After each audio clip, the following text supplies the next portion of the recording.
Welcome back, everyone. We're diving into Crown of Midnight, the second book in Sarah J. Maas's Throne of Glass series. It's going to be a wild ride. It really is, picking up right where Throne of Glass left off. Yeah, so much happens in this book. Okay, so for anyone who needs a quick refresher, Celaena Sardothian, she's our main character. She won that brutal competition to become the king's champion. Right, so she's basically the king's assassin now. Officially, yeah. But, she has her own agenda. Yeah, she's not actually killing her targets. She's secretly freeing them instead. It's a dangerous game she's playing, that's for sure. And in these first couple chapters, like chapters 1 and 2, we really see her struggling with that duality. She's trying to maintain this facade of being the king's loyal assassin. While also working against him in secret. Right, and the pressure is on because he gives her a new target, Archer Finn. And this Archer Finn, he's a bit of a mystery. He's a courtesan, very charming, moves in high society circles. But there are these rumors swirling around that he's also connected to the rebels. So Celaena has to figure out, is he friend or foe? Can she trust him? And she's not afraid to use all her skills, all her cunning and charm to get those answers. Oh, absolutely. She's resourceful, determined. She even uses her training sessions with Chaol, the captain of the guard, to gather information. Yeah, their relationship is getting pretty intense too. Lots of late-night sparring, some serious chemistry building up. But it's not all about romance, right? Celaena's friendship with Nehemia is a huge part of this book, too. Oh, Nehemia is such a crucial character. She's the princess of Iwar, and she's become like a sister to Celaena. They confide in each other, support each other. And Nehemia is constantly reminding Celaena about the bigger picture. The fact that the king is a tyrant who has oppressed her people.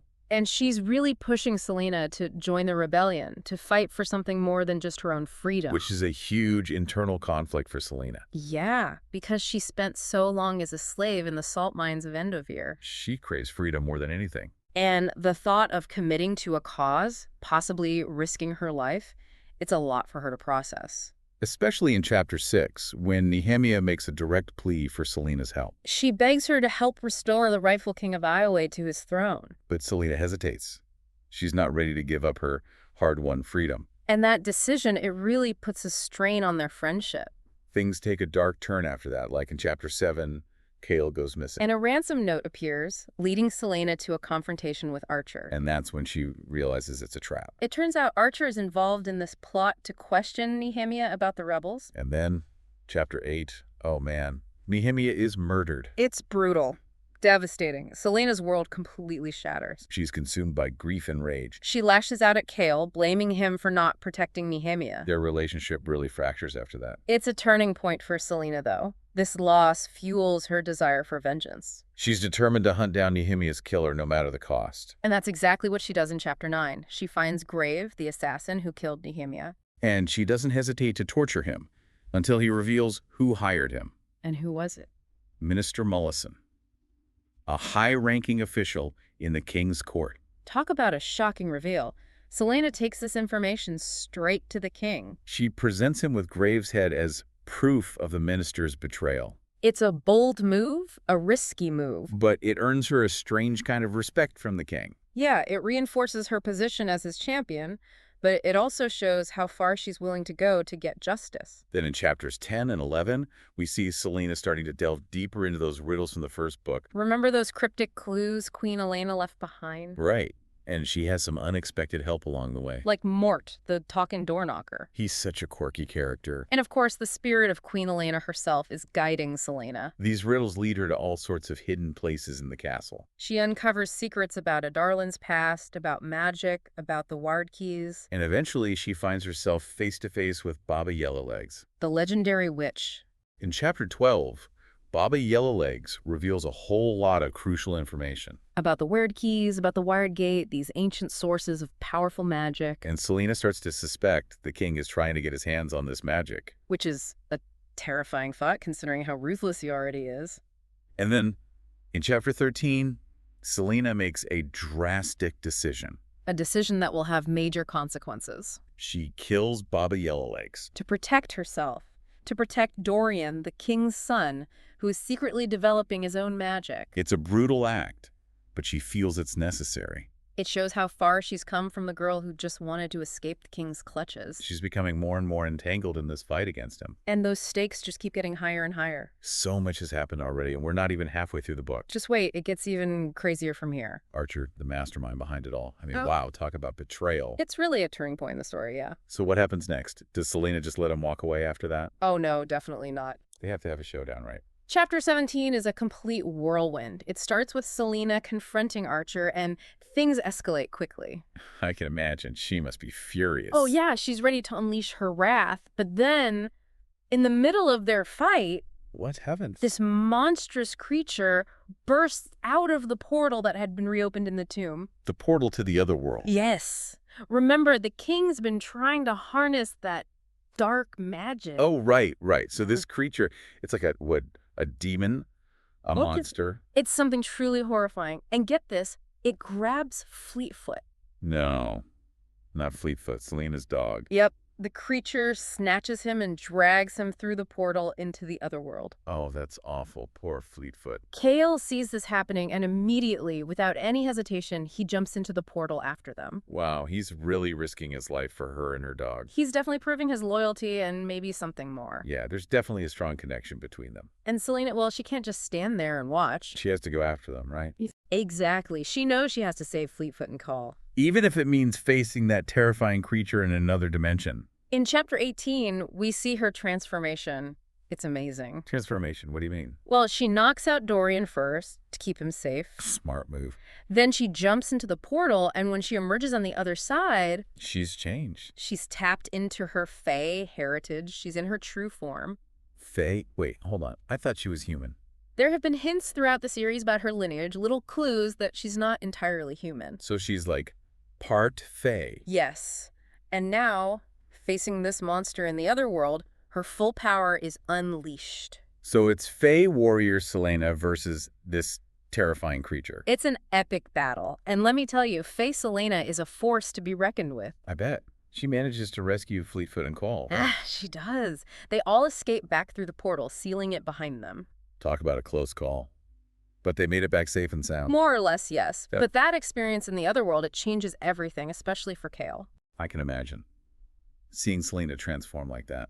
Chapters 19 and 20 really delve into the aftermath. So Chaol, he now knows that Celaena is more than just a skilled assassin. He's seen her true power, her Fae heritage. And that must be a lot to process, especially considering his feelings for her. It puts him in a difficult position. He knows that if the king ever found out about Celaena's secret, It would be disastrous. so he comes up with a plan, a daring plan to protect her. What does he do? He convinces the king to send Celaena on a mission to Wendlin. Wendlin, that's the land of the Fae, right? Exactly. Officially, it's an assassination mission. The king wants Celaena to target the royal family of Wendlin. But that seems a little too convenient, doesn't it? It does. And that's because Chaol has his own agenda. He's sending Celaena away to protect her. So it's like a secret escape plan disguised as a mission. Exactly. He knows Wendlin is a place where Celaena can explore her powers, maybe even find allies against the king. Wow, that's brilliant. But does Celaena know what he's doing? Oh, she figures it out. In Chapter 21, they have a really heartfelt conversation right before she sets sail. They finally clear the air. Yeah, Celaena tells Chaol everything about the Word Keys, about her suspicions that the king is using dark magic. And she thanks him for risking his life to protect her? There's so much trust and understanding between them now. So that's not all, right? There's something else Celaena reveals. Oh yeah, this is the biggest reveal of the book. In Chapter 22, just as she's about to board the ship, She drops a bombshell. she tells Chaol her true identity. She's not just Celaena Sardothian, the Say assassin. someone else. Who is she? She's Aelin Galathynius, the lost queen of Terrasen. Whoa. The Lost Queen. That changes everything. It does. It explains so much about her motivations, her strength, her determination. This is huge. I can't believe it. So the book ends with Celaena, now Aelin, sailing off to Wendlin. And Chaol is left behind in Rifthold, grappling with this massive revelation. And all the danger that comes with knowing Aelin's secret? Crown of Midnight ends with so many questions unanswered.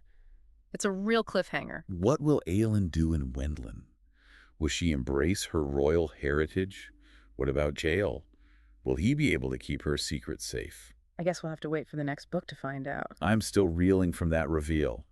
Aelin Galathynius, the Lost Queen. It's a game changer for sure. I mean, it explains so much about her fierce spirit, her determination. Exactly, and now she's sailing off to Wendland, the land of the Fae. It's like she's finally embracing her destiny. Right, and think about the possibilities. Wendland is a place of powerful magic. She could learn to control her powers, maybe even find allies to help her reclaim her throne. It's exciting to think about what she might discover there. But I can't help but worry about her too. Wendland is a dangerous place, and she's still got the king's assassins after her. True, but she's not the same girl who entered those salt mines all those years ago. No, she's Aelin Galathynius now. A queen in hiding, but a queen nonetheless. And what about Chaol? I mean, he's left behind in Rifthold with this huge secret. It's a dangerous position to be in, that's for sure. The king could find out at any moment. And we know what happens to those who betray the king. But Chaol, he's fiercely loyal to those he cares about. He proved that by risking his life to save Celaena and Fleetfoot from that monster. He's torn between his duty to the king and his feelings for Aelin. It's a difficult situation, no doubt about it. I just hope he can find a way to protect her, even from afar. Me too. But you know, Chaol is a resourceful guy. He's the captain of the guard for a reason. He's smart, strategic. I have a feeling he'll find a way to play this to his advantage. Maybe he can even use his position to help Aelin in some way. That would be amazing. But for now, we just have to trust that Aelin can handle herself in Wendland. She's strong, she's determined, and now she knows who she really is. Aelin Galathynius, the Lost Queen, ready to reclaim her throne. It's going to be an epic battle. I can feel it. I can't wait to see how it all unfolds in the next book. Sarah J. Maas really knows how to keep us on the edge of our seats. This deep dive into Crown of Midnight has been incredible. So much happened. Betrayal, heartbreak, shocking reveals, and a whole lot of magic. It's a story that will stay with you long after you finish the last page. Absolutely. Yeah. And it leaves you wanting more, desperate to know what happens next. So listeners, if you haven't already, pick up a copy of Crown of Midnight and get ready for a wild ride. You won't be disappointed. And join us next time for another exciting deep dive into the world of literature.